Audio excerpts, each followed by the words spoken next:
Hello विद्यार्थी मित्रांनो, textbook super coaching मध्ये आपलं सगळ्यांचं स्वागत आहे. मी मकरंद आंबटकर आणि मागील 10 पेक्षा अधिक वर्षापासून MPSC C SAT, UPSC C SAT आणि बँकिंग या एक्झाम्सला शिकवतो. त्यामध्ये अंकगणित आणि बुद्धिमत्ता चाचणी हे दोनही विषय आपण कव्हर करतो. विद्यार्थी मित्रांनो, आज एक महत्वाचं सेशन रेकॉर्डिंग मध्ये घेऊन आलेलो आहे. एमपीएससी कंबाईनच्या अनेकदा परीक्षा दिल्या पण स्कोर येत नाही. मार्क्स वाढवण्यासाठी का करावे, म्हणजे काय आपण आपल्या अभ्यासामध्ये चेंजेस केले पाहिजे किंवा आपण काय केलं पाहिजे तर जेणेकरून आपले मार्क्स वाढवायला इझी होईल आहे, तर ते आजच्या सेशनच्या माध्यमातून आपण जाणून घेणार आहोत. विद्यार्थी मित्रांनो, तत्पूर्वी माझे युट्यूबवर डेली जे सेशन्स असतात, सोमवार ते शुक्रवार आपला वेळ आहे संध्याकाळी 5 वाजता आणि आपण तिथे फॉर ऑल एमपीएससी 2025 एक्झाम साठी रेग्युलर सेशन घेतो आहे. आता सध्या जी सिरीज सुरू आहे ती ग्रुप सी ची सिरीज सुरू आहे. विद्यार्थी मित्रांनो, तर सेशन जॉईन करायला विसरू नका. युट्यूबवर संध्याकाळी 5 वाजता सेम चॅनलवर सुपर कोचिंग टेक्स्टबुक. त्यानंतर विद्यार्थी मित्रांनो, आपला डेली मास्टर क्लास असतो मंडे टू फ्रायडे, ज्याला आपण फ्री क्लास म्हणतो, टेक्स्टबुक ऍपवर, जो 6 वाजता असणार आहे, ज्यामध्ये आपण बेसिक अंकगणिताची सिरीज घेऊन येतो आहे. ठीक आहे, ज्यामध्ये आपण पूर्ण अंकगणित बेसिक पासून शिकवतो आहे. जर तुम्हाला हा क्लास जॉईन करायचा असेल तर टेक्स्टबुक ऍप डाउनलोड करा आणि ह्या नंबरवर, ह्या व्हॉट्सअप नंबरवर तुम्ही मला मेसेज टाका, म्हणजे जेणेकरून मी तुम्हाला ग्रुपमध्ये जॉईन करून घेतो, म्हणजे तुम्हाला प्रॉपर पद्धतीनं सेशन सुद्धा करता येईल आहे. करेक्ट. चला, आणि त्यानंतर जी काही आपली पीडीएफ असतं, जे काही आपण युट्यूबवर सेशन घेतो त्याची पीडीएफ तुम्हाला मकरंद सर टेक्स्टबुक म्हणून आपण जे आपलं जे टेलिग्राम चॅनल आहे, ऑफिशियल टेलिग्राम चॅनल, त्यावर तुम्हाला ती पीडीएफ मी शेअर करत असतो. विद्यार्थी मित्रांनो, तर डिस्क्रिप्शन बॉक्समध्ये लिंक दिलेली आहे टेलिग्रामची, त्यावरून सुद्धा तुम्ही जॉईन करू शकता किंवा तुम्ही हा क्यूआर कोड जरी स्कॅन केला तरी तुम्हाला सेशन जॉईन करता येईल आहे. चला, तर कंबाईनच्या परीक्षा अनेकदा दिल्या पण स्कोर येत नाही, तर मार्क्स वाढवण्यासाठी आपल्याला काय करावं लागेल? करेक्ट आहे, मार्क्स वाढवण्यासाठी आपल्याला काय करावं लागेल?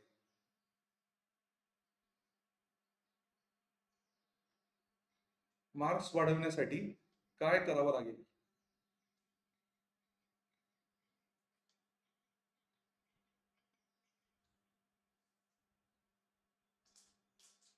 ठीक आहे, तर आता बघा विद्यार्थी मित्रांनो, सगळ्यात पहिला पॉइंट आहे, पहिला मुद्दा आहे की बरेचशा लोकांना असं वाटत असेल अभ्यास करताय पण सर मार्क्सच नाही वाढत आहे, 2 वर्ष झाली, 3 वर्ष झाली, प्रीची एक्झाम देतो आहे पण मार्क्स येतच नाही आहे. तर त्यांनी सगळ्यात पहिला पॉइंट आहे सोर्सेस चा प्रॉपर यूज करा.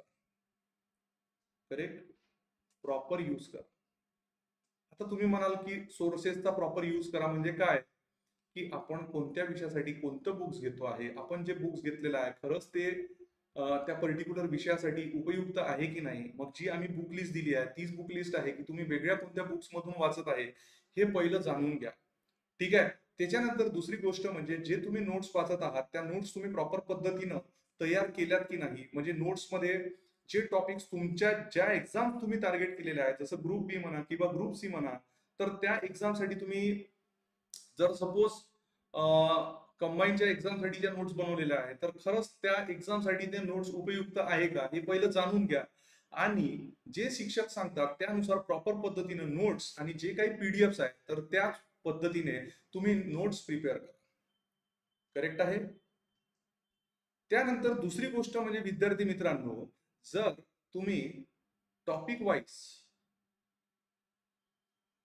रिव्हिजन,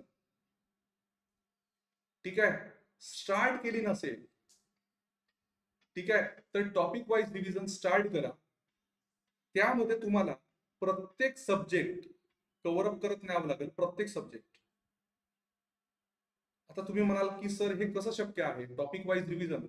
बघा, जरी तुमचं एकदा वाचन झालं असेल, पूर्ण बुक्स रिडिंग झालेलं असेल किंवा ज्या पीडीएफ तुमच्याकडे नोट्स आहे तेवढं करून चालणार नाही. सोबत सोबत तुम्हाला तुम्ही जे अंडरलाईन केलेला पार्ट आहे, काय म्हटलं मी, अंडरलाईन केलेला जो पार्ट आहे तो तुम्हाला रिव्हिजन पद्धतीमध्ये घ्यावं लागेल. म्हणजे जेव्हा तुम्ही रिवाइज करताय तेव्हा तुम्हाला रिव्हिजन मध्ये पूर्ण वाचायचं नसतं, तेव्हा तुम्हाला ठळक ठळक जे पॉइंट आहे, म्हणजे पर्टिक्युलर ते पॉइंट वाचले तरी एक्झॅक्टली पर्टिक्युलर एखाद्या टॉपिकच्या संदर्भात काय म्हटलेलं आहे हे तुम्हाला डायरेक्ट लक्षात येईल. तर त्याच्यामुळे ठळक पॉइंट जे आहे, अंडरलाईन केलेले पॉइंट जे आहे ते तुम्हाला विद्यार्थी मित्रांनो वाचावं लागेल. तिसरा पॉइंट, पीवाय क्यू खूप महत्वाचा भाग आहे.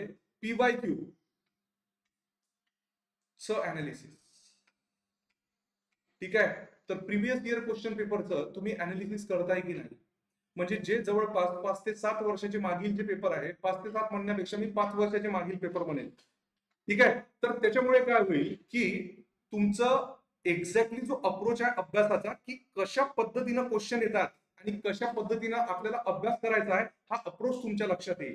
आणि PYQ मध्ये प्रत्येक सब्जेक्ट्समध्ये म्हणजे प्रत्येक सब्जेक्टमध्ये कसे क्वेश्चन्स विचारले जातात याची तुम्हाला एक क्लॅरिटी येईल. तर तुम्ही खरंच हे करताय का, स्वतः तपासून बघा. फक्त तुम्ही नॉर्मल अभ्यास करून पेपर जर देत असेल आणि PYQ अनालिसिस जर करत नसेल तर नक्कीच तुमचे मार्क्स वाढणार नाही. मार्क्स वाढवण्यासाठी तुम्हाला PYQचं विद्यार्थी मित्रांनो प्रॉपर पद्धतीनं अनालिसिस हे करावंच लागेल आहे. ठीक आहे. जसं मी तुम्हाला सांगितलंय की मागील 5 वर्षाचे मागील 5 वर्षाचे PYQs तुम्ही अनालिसिस करा. मागील 5 वर्षाचे म्हणजे जेवढे तुमचे सब्जेक्ट आहेत 7 ते 8 सब्जेक्टची जर तुम्ही प्रॉपर पद्धतीनं PYQ अनालिसिस केलं तर एकदम काम इझी होऊन जाईल. जास्तीत जास्त, ठीक आहे, जास्तीत जास्त तुम्हाला काय करायचं आहे, जास्तीत जास्त टेस्ट सिरीज सॉल्व्ह करा. आता काहींचा प्रश्न असेल की हे ऑनलाईन करावं की ऑफलाईन करावं. कोणतीही करा, काही फरक पडत नाही, फक्त टायमिंग लावून करावं लागेल. जर ऑनलाईन असेल तर टायमर ऑलरेडी चालू असतो, पण ऑफलाईन तुम्ही जर टेस्ट सिरीज कुठनं पेपर आणले असाल किंवा कुठे पेपर द्यायला जात असाल तर वेळेचं बंधन पाळायला पाहिजे. म्हणजे एका तासात जे 100 क्वेश्चन्स आपले असतात तर त्याच्यात मॅक्झिमम क्वेश्चन्स कसे सॉल्व्ह होतील ते आपल्याला बघावं लागेल. मला असं म्हणायचं आहे 7वा पॉइंट की पाठांतर करण्यापेक्षा, ठीक आहे, पाठांतर करण्यापेक्षा जर आपण प्रॉपर पद्धतीनं मुद्दे जर समजून घेतले, एक्झॅक्टली काय मुद्दे दिले आहे, तर ते जास्त कामाचे होईल. कारण कोणतीही गोष्ट पाठांतर करून होत नाही. कारण ही कॉम्पिटिटिव्ह एक्झाम आहे, ही काही बोर्डाची परीक्षा नाही आहे की रट्टा मारला आणि तसंच लिहून आलं. तर पाठांतर करण्यापेक्षा मुद्दे सुद्धा अभ्यास करा. ठीक आहे, मुद्देसूद अभ्यास करावा, हे जास्त इम्पॉर्टंट आहे विद्यार्थी मित्रांनो. आणि सगळ्यात महत्वाची गोष्ट म्हणजे स्वतःला टार्गेट द्या. प्रॉब्लेम काय होतो, हा महत्वाचा मुद्दा काय आहे, आपण स्वतःला टार्गेटच देत नाही की एक्झॅक्टली काय करायचं आहे. जोपर्यंत तुम्हाला तुमचं टार्गेट माहित नसतं की आता हे स्वतःला टार्गेट द्या म्हणजे काय. बघा तुम्ही अभ्यास करताय, पण तुम्हाला अभ्यास कुठपर्यंत करायचा आहे, म्हणजे कोणत्या वेळेत कोणता सब्जेक्ट संपवायचा आहे, किती दिवसात रिव्हिजन आटपायची आहे, PYQचं अनालिसिस किती दिवसात करायचं आहे, हे जर तुमचं नियोजन प्रॉपर पद्धतीने नसेल तर तुमचा स्कोर वाढेल असं तुम्हाला वाटतंय का? नाही. जो कठीण विषय आहे त्याला तुम्हाला जास्त वेळ द्यावा लागेल. त्याला तुम्हाला जे कठीण पार्ट आहे तो समजून घ्यावा लागेल की कोणत्या मित्राकडनं म्हणा किंवा कोणत्या सरांकडनं तो क्लिअर करून घ्यावा लागेल. कारण तो जर कठीण असेल तर तुम्हाला नेहमीच तो कठीण वाटत जाणार आहे. तर तो इझी करायसाठी आपल्याला तो प्रॉपर पद्धतीनं समजून घेणं खूप गरजेचं आहे. तर हे जे 8 मुद्दे जे मी सांगितलेले आहे विद्यार्थी मित्रांनो, हे जर तुम्ही 8 मुद्दे जर लक्षात ठेवले तर मला नाही वाटत की टफ होतील आहे. हे 8 मुद्दे लक्षात ठेवा आणि प्रॉपर पद्धतीने अभ्यास करा. तुमचे मार्क्स नक्कीच वाढेल. आणि जसं मी तुम्हाला सांगितलं आहे की अंकगणित आणि बुद्धिमत्ता चाचणी हे विषय कंबाईनच्या दृष्टिकोनातून खूप जास्त महत्वाचे आहे. आणि जसं ग्रुप सी ची आपली मे ला एक्झाम होणार आहे, मे 4 ला एक्झाम आहे, तर त्या अनुषंगाने आपण जे सेशन सुरू केलेले आहे युट्यूबवर ते रेग्युलर पद्धतीने तुम्ही करत चला, म्हणजे जेणेकरून तुम्हाला त्याचा फायदा होईल. ठीक आहे. आणि त्यानंतर अंकगणिताची भीती जर काढायची असेल तर ती बेसिक सिरीज आपण सुरू केलेली आहे. आणि आमच्या विद्यार्थी मित्रांनो टेक्स्टबुकवर काही पेड बॅचेस सुद्धा आहेत.